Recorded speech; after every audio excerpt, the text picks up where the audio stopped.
So I'm here with my friend Lisa Carmen Wang, and we were having this interesting conversation before I hit record about your identity as an entrepreneur and as a person. I haven't thought about it that much, but I have had conversations in the past where I've looked at all the aspects of my life, author, entrepreneur, fiance, son, friend, runner. There's all these different aspects of who you are as a person.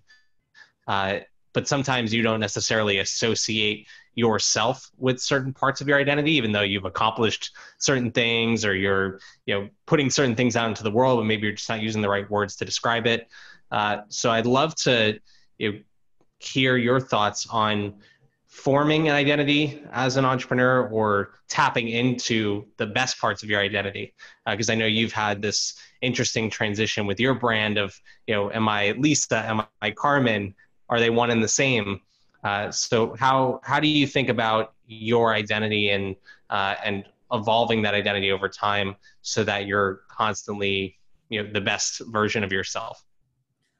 Well, I think that one of the hardest questions for people to answer clearly is, what do I want? And part of answering that question is, who am I? And a lot of people don't take the time to actually ask those really, really fundamental questions. And if you don't know who you are, you don't know your why, you don't know what you want, there's no way you are going to get what you want. And so for me, it was a whole journey of being successful as an Olympic level athlete, becoming national champion 4 years in a row, getting into the USA Gymnastics Hall of Fame, getting into my dream school at Yale, and it was checkbox, going onto Wall Street, and then becoming an entrepreneur, selling my last company, and realizing that all of those check boxes I had never reconciled into, okay, what does this mean about who Lisa is? Because in my previous podcast that I created called the Enoughness Podcast, which is now the Leadership with Lisa podcast, the biggest struggle for me was, it doesn't matter how many things I achieve externally, this isn't automatically translating into fulfillment internally as Lisa. And so this disconnect, which I think a lot of entrepreneurs, a lot of really ambitious and successful people have, was something that I really wanted to fix. And I really wanted to figure out, how do I close that gap between who it is that I am now and who it is that I want to be? A lot of people, as I mentioned, it's easier to not ask those questions. It's easier to just say, let's just keep going and getting more, hitting more goals, making more money. And then you try and fill this empty bucket with a lot of just excess and external material goods. But at a certain point, people do have to face this question of, like, who am I and who do I want to be? And for me, the Lisa at a certain point came with these external achievements, started becoming just weight. It felt like pressure, because it wasn't anymore about like proving like the underdog, proving that you can win. It's now there's this added pressure of staying on top. And that was the same sort of pressure I experienced as a gymnast. Like when I hadn't won the gold medal yet, it was just about fighting and underdog and proving that I could do it. And then once you're on top, there's a different pressure. And so that's been something that I think within my identity has evolved a lot. And so there's a really interesting way in which I've separated the Lisa personality and Carmen personality, which is my middle name, and how I infuse those identities with different characteristics and traits that I ultimately realized were one and the same person.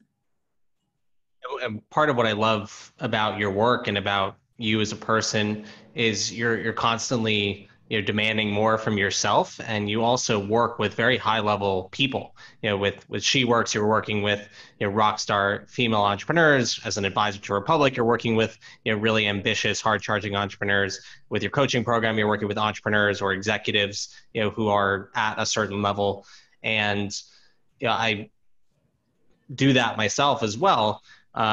And so I'm really interested to get your take on how do you start that introspection when you're at the top or when you're, clearly on the rise and you know you're ambitious, you have credentials, you've accomplished things, and now in order to get to the next level, you have to really take a step back and understand who it is you are and what you really want.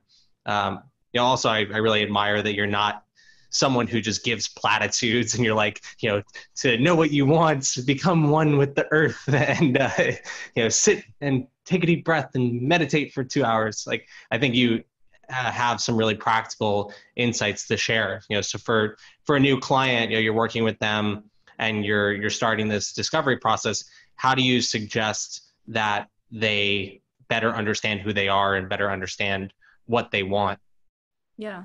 Well, one of the things as an executive coach is I'm not stuck on your past. So the biggest difference between a therapist and a coach is that a therapist is past focused, and they say, what happened in your childhood, what trauma caused you to be the way you are now, let's work through that.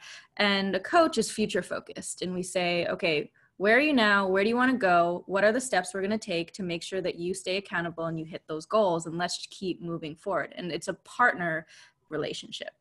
And so I do think it's important to have some context. And so one of the things is noticing areas in your life where there's resistance or friction. And that resistance can come in the form of, oh, maybe I don't feel fully aligned in this thing that I'm doing, and there's like something that just feels like this is off. And so we explore that. And then we also explore the friction with, so it's what you're thinking, what you believe, and perhaps, how you're showing up in the world. So if there's inconsistencies there, that's something that we notice. And then the next thing is really about the future focus, which is what is your vision for yourself a year from now? And writing. Pulling this out, is this like a journaling thing? Is it a back and forth interview that takes place? Is it meditate and come back to me after thinking about this prompt for 10 minutes? Yeah, well, we actually have a leadership dashboard. So this is a leadership dashboard where they write down their vision for themselves, their mission, their resources that they have available that they can leverage, and then their performance metrics. How am I going to measure my success? But we have them write down their actual vision. After they close their eyes, think about it, write it in as much detail as possible. And we go through that in our first calls where we're saying, okay, where is it that we're going to go? And talk about areas of improvement and also places where you're feeling resistance. And that can come also in the form of limiting beliefs and fears, and working through some of those, because at the end of the day, one of the big things that I believe is that your self-worth is your net worth. And especially with the female clients that I work with, there are a lot of limiting beliefs that have been culturally, societally embedded for so long that are causing them to limit themselves before they even start. So it's really important to clear that out while simultaneously mapping that against a future vision for yourself. Is this leadership dashboard something that you've used in the past when you were competing as a gymnast, or when you were running your various companies, or was this something that you've developed to serve your current coaching program and clients? And if it's the first, I'd love to hear how you developed it. If it's the second, I'd love to hear some of the research process that had you come to create this version of a dashboard versus 100 other things it might have been, because I think it's really interesting at a very practical level.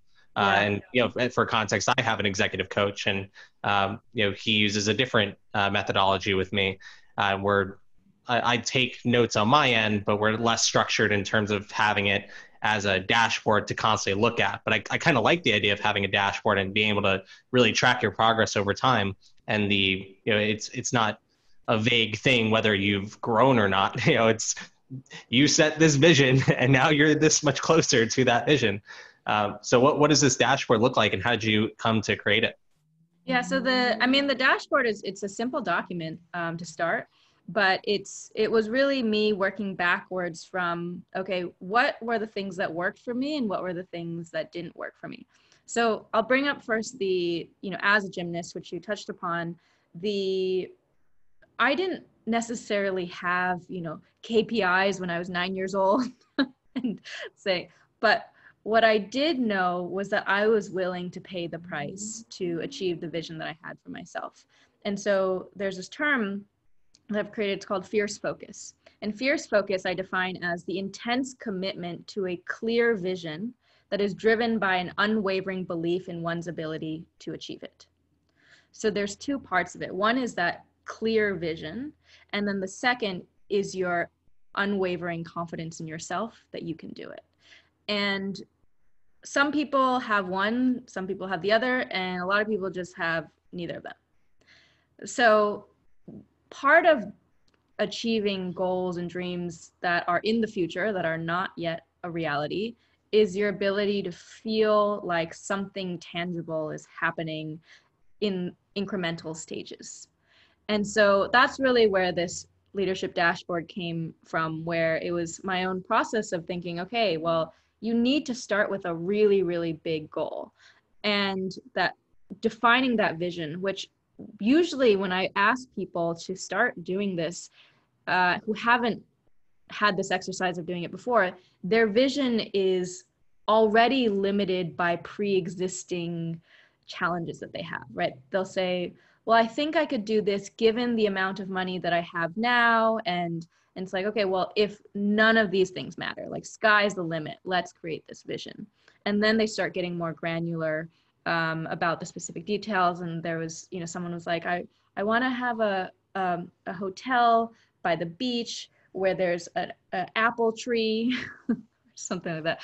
But started with a very, very vague kind of vision, but the more specific they got, the more excited they got, and it felt real. So part of it is making it feel real. And then the dashboard just comes with, okay, how are we going to measure that? How are we going to leverage the current resources you have available, the people who are around you? What do you need to cut out? What are various educational or personal or professional developmental opportunities that you need to pursue in order to gain the skills to get there? So someone creates this vision. I definitely believe in the power of this future pacing exercise and sort of viscerally creating an emotional experience that matches potentially what that vision could look like if you were to accomplish it. And there's a tool I use called a vivid vision exercise, where you sort of write in multiple categories, from money and relationships to your business, what your life will look like in 3 years, and you sort of write as if you've accomplished it. That's one great exercise that I've tried.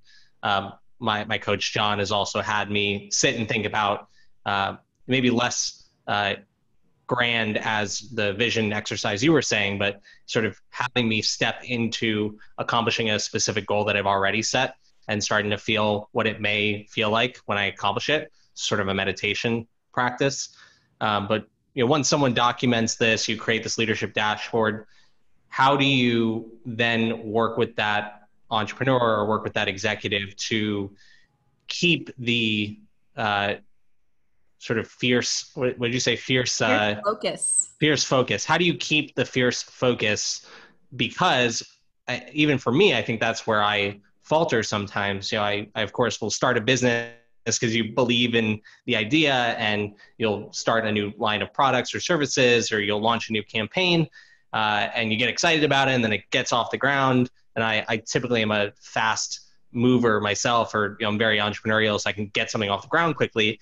But if I don't see results right away, then I immediately lose some of that fierce focus. And so how do you work with someone to sustain that level of confidence and input, especially when things aren't going well to start? Well, first I would dig into why there's a need for you to see immediate results in order to feel continually motivated. So there's usually two areas where we go down, because of course someone has a goal, but usually the question is really, well, if you have this goal and you think you can get there, what's stopping you from doing it on your own? Like, really, why do you need a coach? And there's a number of answers that come up. It's like, oh, well, like I do this thing, I'm bad at managing my time, I'm afraid of XYZ. And so usually for me it goes down kind of two different paths. One is called perceptual coaching and the other's behavioral coaching. So it's usually there's a specific behavior that is showing up continually that is limiting you and preventing you from actually doing that, or there's specific limiting belief that is preventing you from getting to where you want to go. I So imagine most people have both challenges. They just may be more heavily skewed on one side versus the other. yeah, so on the perceptual side, a lot of the women that I work with struggle with self-doubt, right? Lack of self-confidence. They don't feel like their voice is worthy of being heard. They feel small when they go into meeting rooms. And so a lot of that work becomes, well, how do you flip that image that you have of yourself?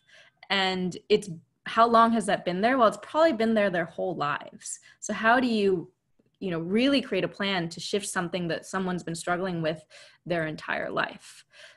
Same thing with behaviors, but I think behaviors often are rooted in perceptual issues, because you don't speak up in meetings because of a belief. And on a different case, like you might be too aggressive because you also feel like you're not being heard, or that people think your opinion is valuable. They don't like you. So it's really the first branch I go down most often ends up being perceptual. Once someone starts working with a coach, whether it's yourself or someone else, how do you think about the sort of overall process? Because on one hand, you could probably make the case that it's great to have coaching and have that accountability in perpetuity, right? Like some of the world's top athletes have coaches despite being experts in their craft.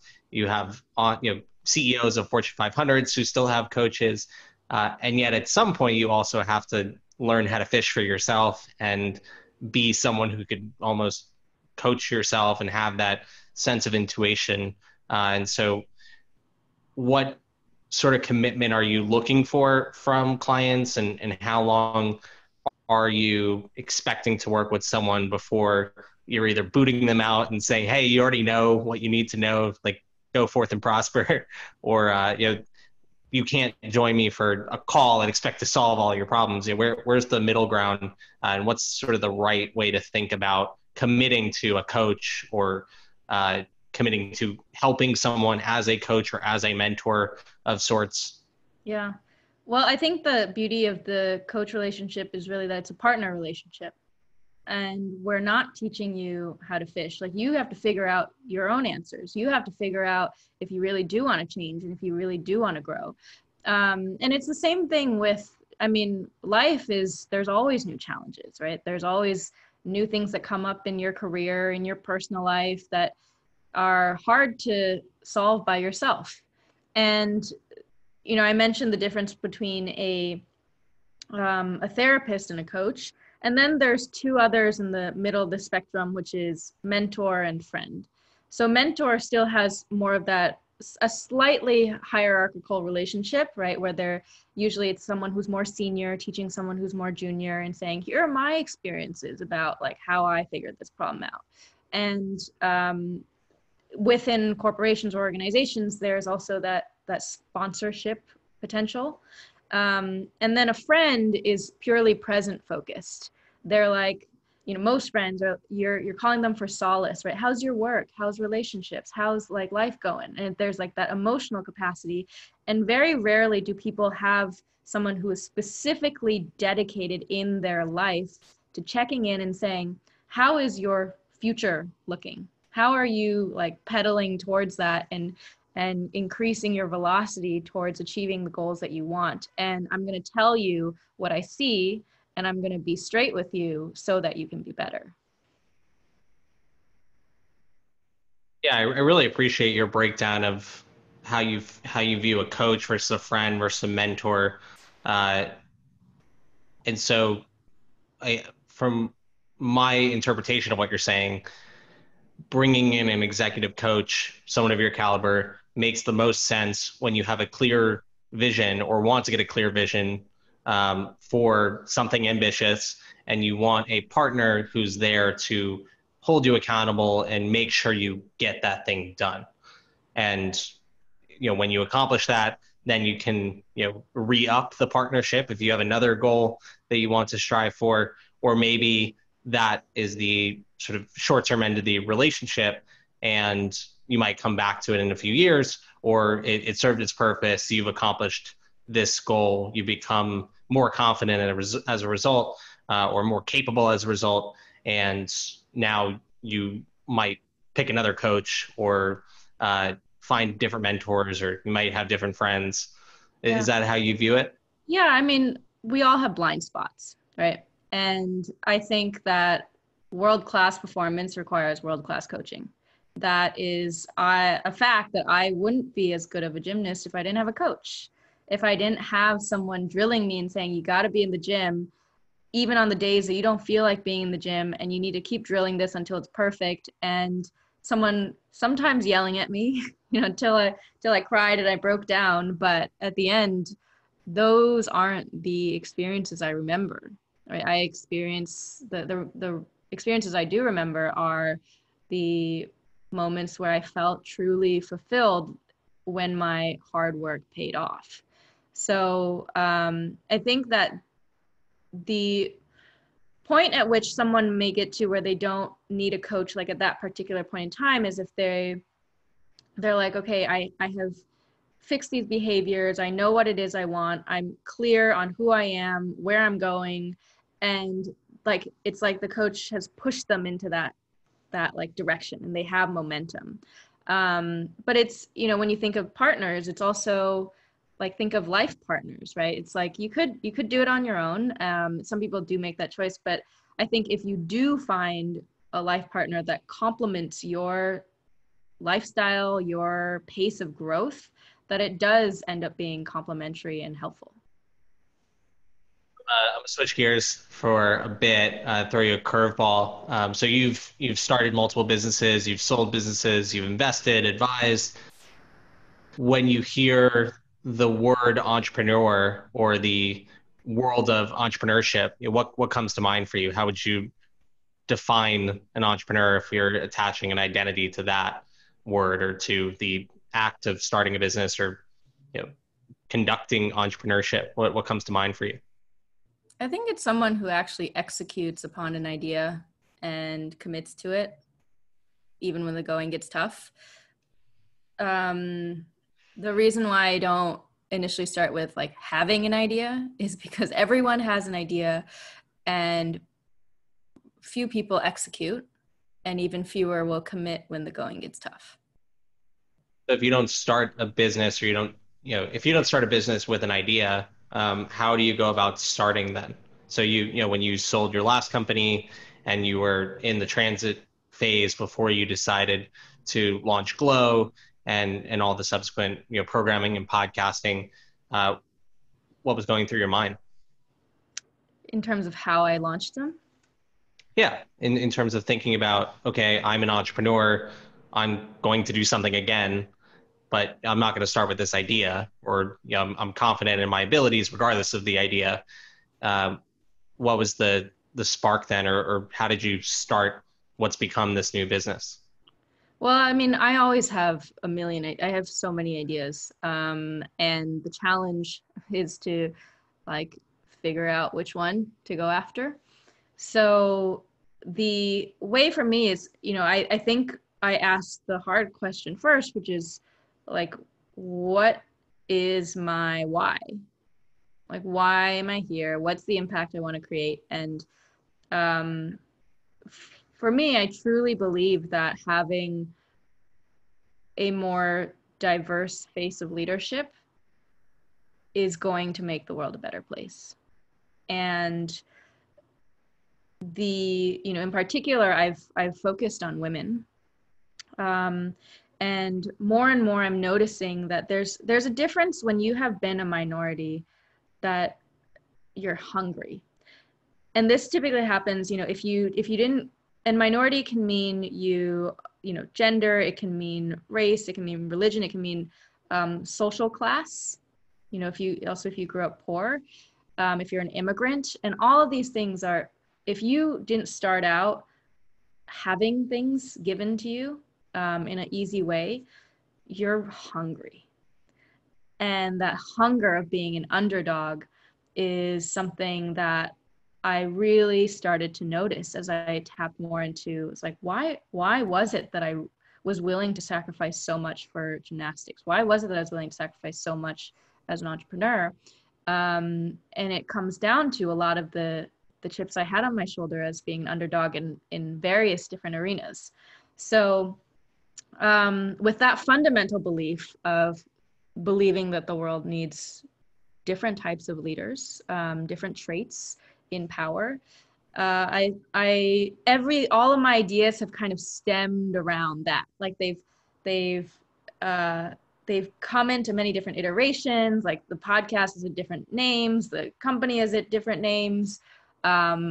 Thinking about, do I want venture funding? Do I not want venture funding? But at the end of the day, the North Star was still there. And I think that's where it's really important to like first define again the vision, and knowing that like a lot of ideas can get you there.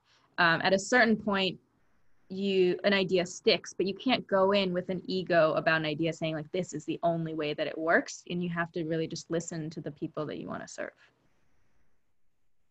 So how do you define success as well? Because you've accomplished some milestones that many people would describe as achieving success or being successful, and yet you still have this hunger and you're still contributing and now chasing after this new vision of yours.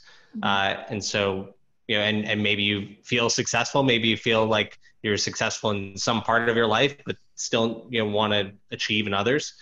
So what do you view success as, or how does that word resonate with you?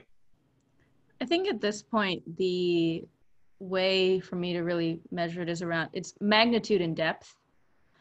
And so I not only want to be able to positively impact the magnitude of people, but in a way that it really hits them deep.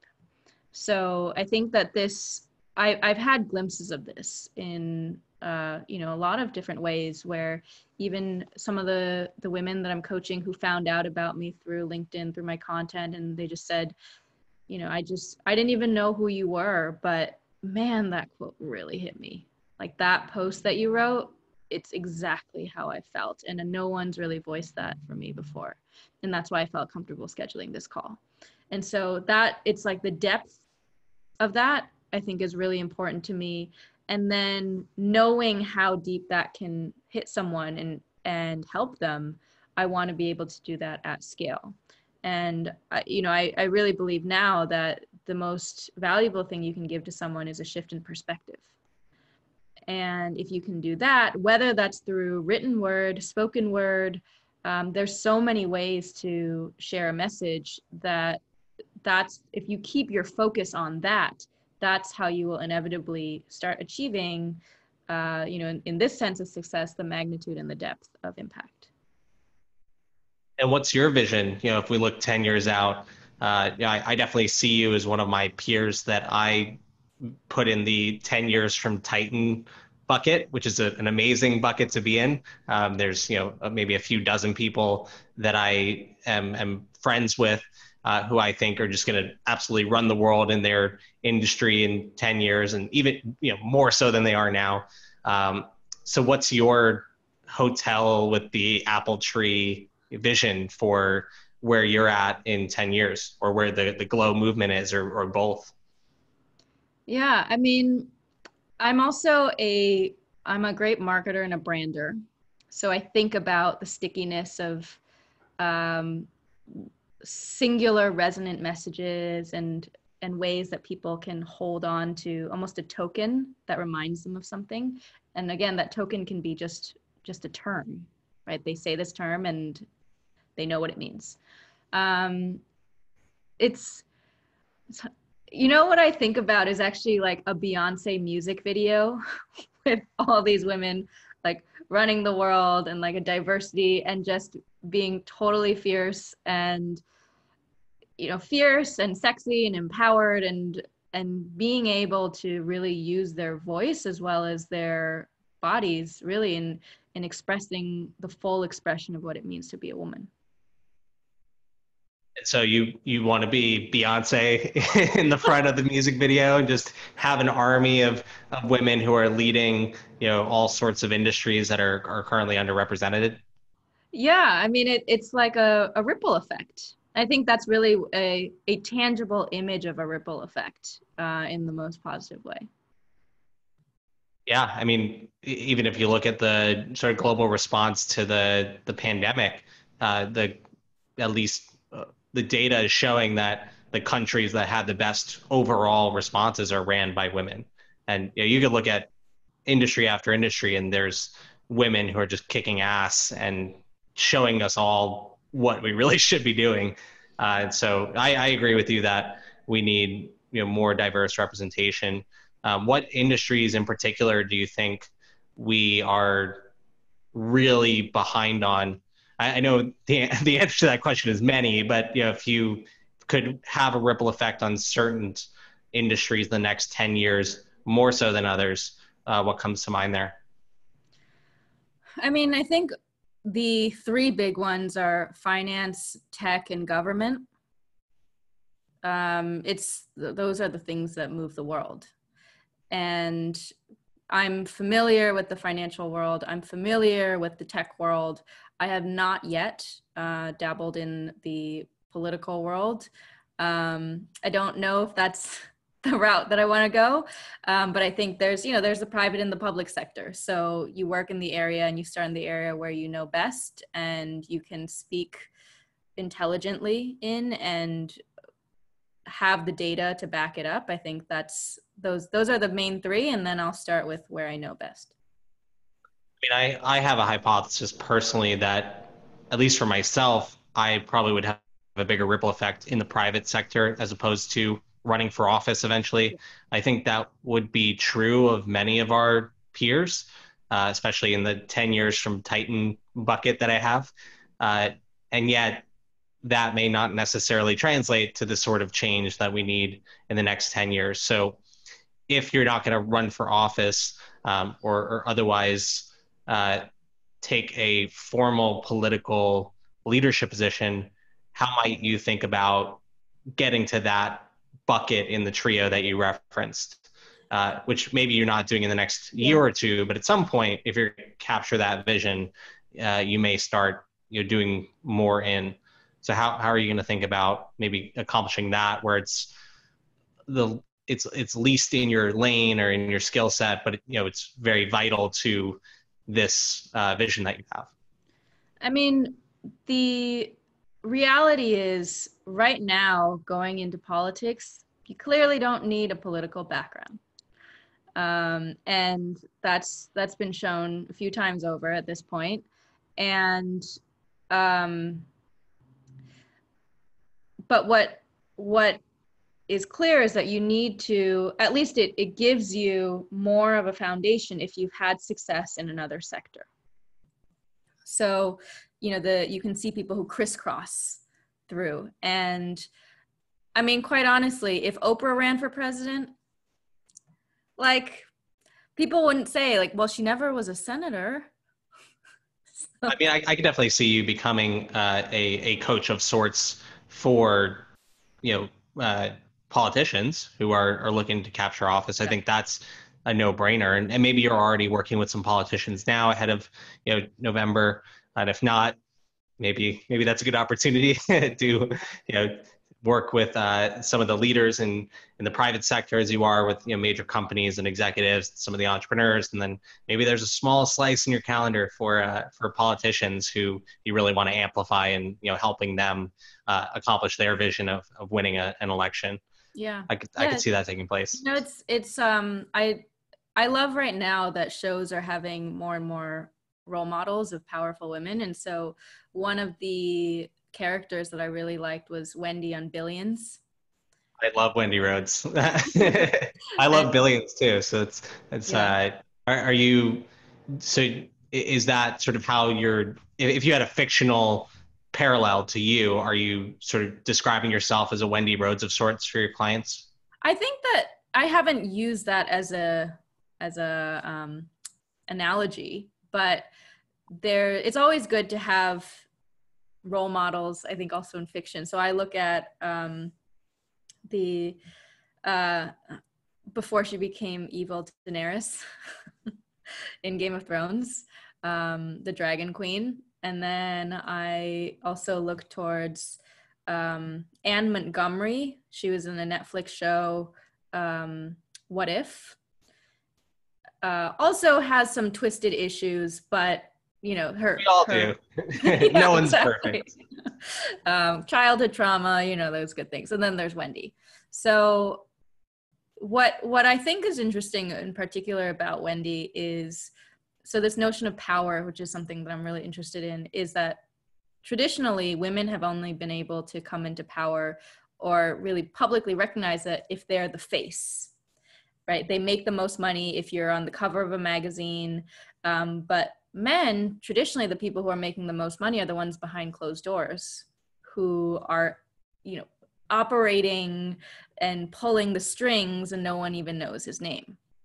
And so I think that's where it's someone like Wendy is coming in. She's using her empathy, she's using her emotional intelligence, and she's not the face of it, but she's actually pulling the strings of what happens at the hedge fund. And so I think that there is definitely something to be said of, I've realized, like, I don't want to be the person who's like dealing with thousands of employees. I would like to be the person who's influencing the person who's dealing with thousands of employees, and then the ripple effect comes from there.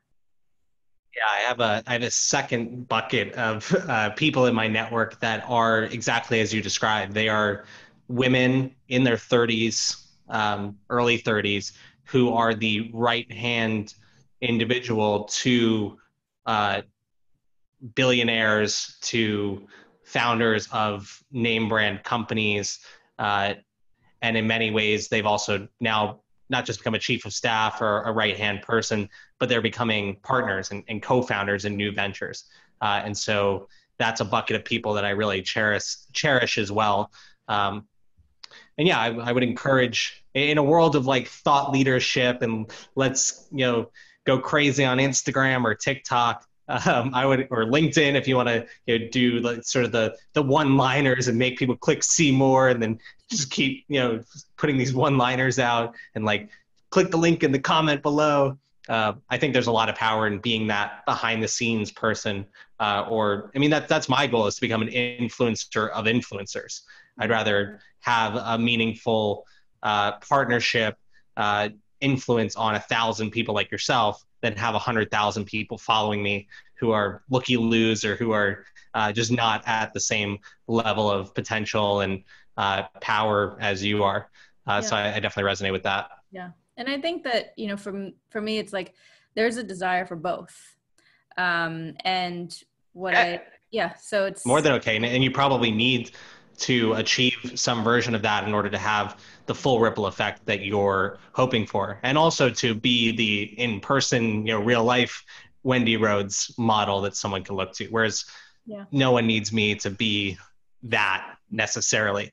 If it happens, great. But there's enough white dudes. I mean, I'm Jewish. That's my minority part. Maybe redhead too. But there's a lot of white white Americans who are in positions of power.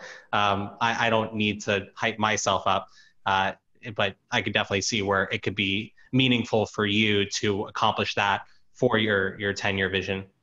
yeah, And I'm sure many of your clients feel similarly, even if, or even if they don't necessarily have an innate desire to be the face of their company one day or to be the face of a movement, they may decide that that's part of their vision because it's going to help them achieve the impact that they want. And then stepping into the confidence to be that sort of visual leader is very meaningful and important.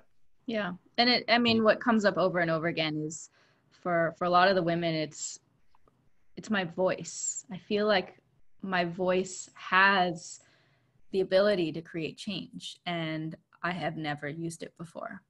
And so that notion of the voice and what is your voice, right? A lot of times that's a question I ask, like, do you know what your voice is? Like, and the response is usually, well, I've never really taken the time to get to know my voice. So We're gonna have to wrap up in a few minutes. I know you're pretty busy, but tell us about the Glow Executive Leadership Program. I know you currently have applications out now, and it's going to close June 10th, and you're going to get started, shortly thereafter. Maybe you'll have additional cohorts in the future, but tell us about it. Tell us how it works, how we can get involved.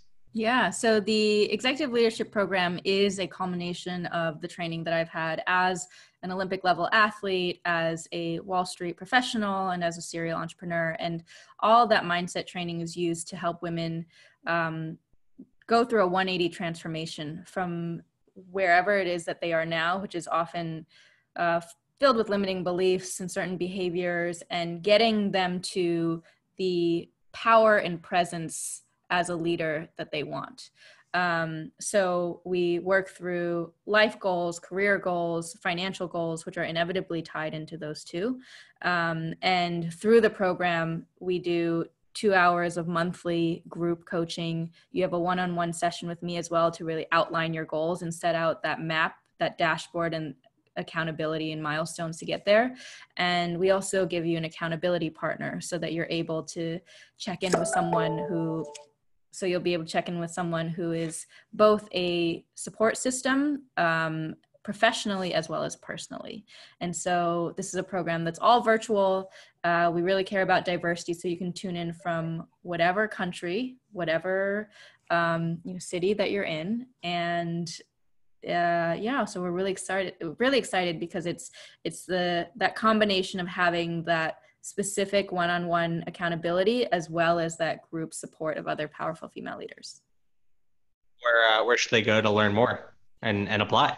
Yeah, well, you can go to theglow.org, theglow.org. And on there, you can also listen to the Leadership with Lisa podcast. We just had some incredible interviews with Meg Whitman, Jess Ma, the CEO of Indanero, Dawoon Kang, who's the CEO of Coffee Meets Bagel, and really interesting conversations just around the new face and traits of leadership.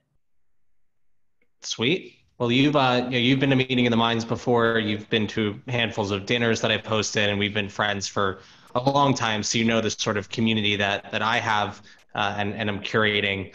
So if you could leave a parting message or any advice or anything that you'd want to share with fellow minds, what would you want to share that maybe we haven't covered yet? These questions always, it's like the most recent thing that you've thought of. So I guess there's two things. One is my favorite Walt Disney quote, which is, if you can dream it, you can do it. In one of my recent conversations, we talked about this ability of manifesting your empire, right? Really believing in it. And I think of reality as just it's in some ways like just a set of wills. Like everyone has a will, and really the stronger the will, the one who's the strongest ends up winning because they're just pushing their vision of reality more aggressively, really. And then the second piece of advice that I'd tack onto that is you are what you do, not what you say you'll do. And so that's about actually just taking action and getting over any fears or doubt and just doing it. I agree.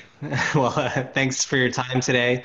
We'll get this up ASAP, definitely before June 10th. Go and check out the Executive Leadership Program if you resonated with Lisa and her message. And if not, go check it out anyways, because you might learn a thing or two. And hopefully I see you soon. Thanks so much. Thank you.